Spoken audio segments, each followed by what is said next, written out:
I'm Keith Olbermann, and this is The Resistance. Kellyanne Conjob says if the media continues to call the press secretary's lies, lies, and by extension, if it continues to call the president's lies, lies, quote, we're going to have to rethink our relationship here.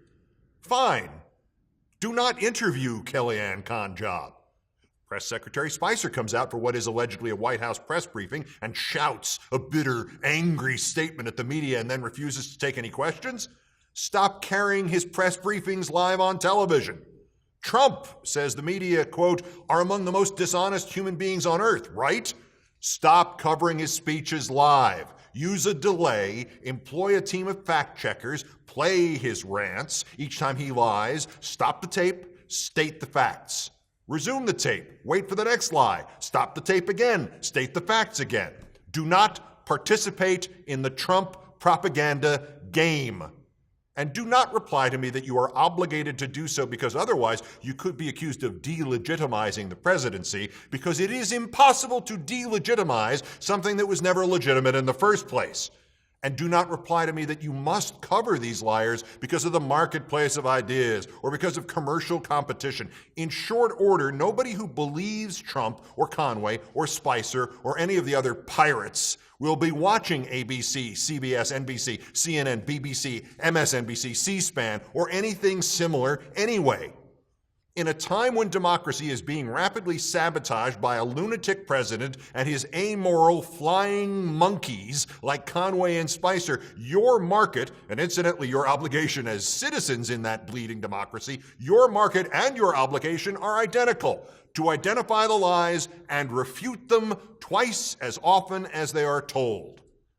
The hardcore Trump crowd, the fascists, corporatists, racists, authoritarians, they're going to watch Fox and read Breitbart and watch and read the new ones, worse than Fox and worse than Breitbart, that are going to pop up in the weeks and months to come, and there isn't F all you can do about that.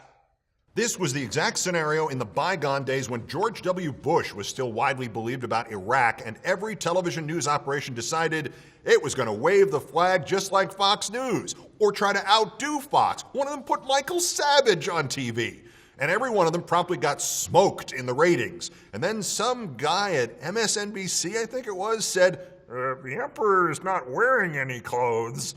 And all of a sudden, the truth started pouring out. And by the way, the hundreds of millions of dollars of profit started pouring in.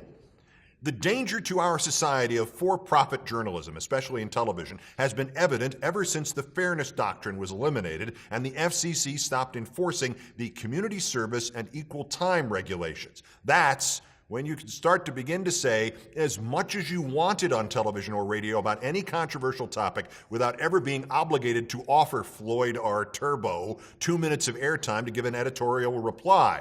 But the blessing to our society of for-profit journalism, especially in television, has been evident ever since the backlash against Bush a decade ago. Being state-run television is profitable. Being anti-state-run television is nearly as profitable. To paraphrase the immortal Bill Hicks, the Gaslight Channel? Oh, they're going for that gaslight marketing dollar. That's a good market. They're very smart. Wait, the anti-Gaslight Channel? Ooh, you know what Keith's doing now? He's going for that righteous indignation dollar. That's a big dollar. A lot of people are feeling that indignation. We've done research. Huge market. He's doing a good thing.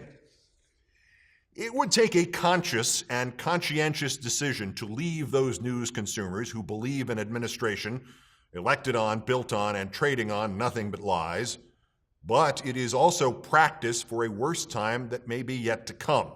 The previous Republican administration exploited a terrorist attack in this country. It took the natural tendency at times of crisis of liberals to put aside party divisions, and the natural tendency at times of crisis of conservatives to exacerbate party divisions, and then multiplied all that by their Fox-led Republican media echo chamber, and then they insisted on something they branded patriotic bipartisanship, but which was in fact monopartisanship, in which they were to make all the decisions, and the role of Democrats was to acquiesce to them or be branded disloyal.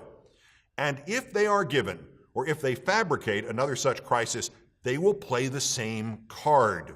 You know, something happens about which, to quote Trump, I alone can fix it. Thus now and especially later, there must be channels and sites and newspapers that devote huge swaths of their resources to blasting back the truth towards the Trump lies factory.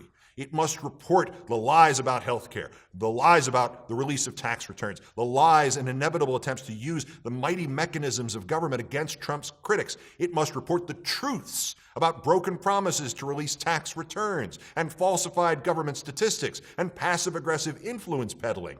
It must learn, and it will learn, how much the Russians swung the election, even if it takes 4 years to learn it, and how many acts of war the Russians directed against us, and how much they had on Trump, and how much they expect him to deliver, and how many of the mainstream Republicans will remain loyal not to the Constitution of the United States, but to Vladimir goddamned Putin. And until all that is found out, it can simply report all day, every day, that the Russian investigation is still ongoing, exactly the way Fox News spent nearly 3 years insisting that Obama's birth certificate was still ongoing.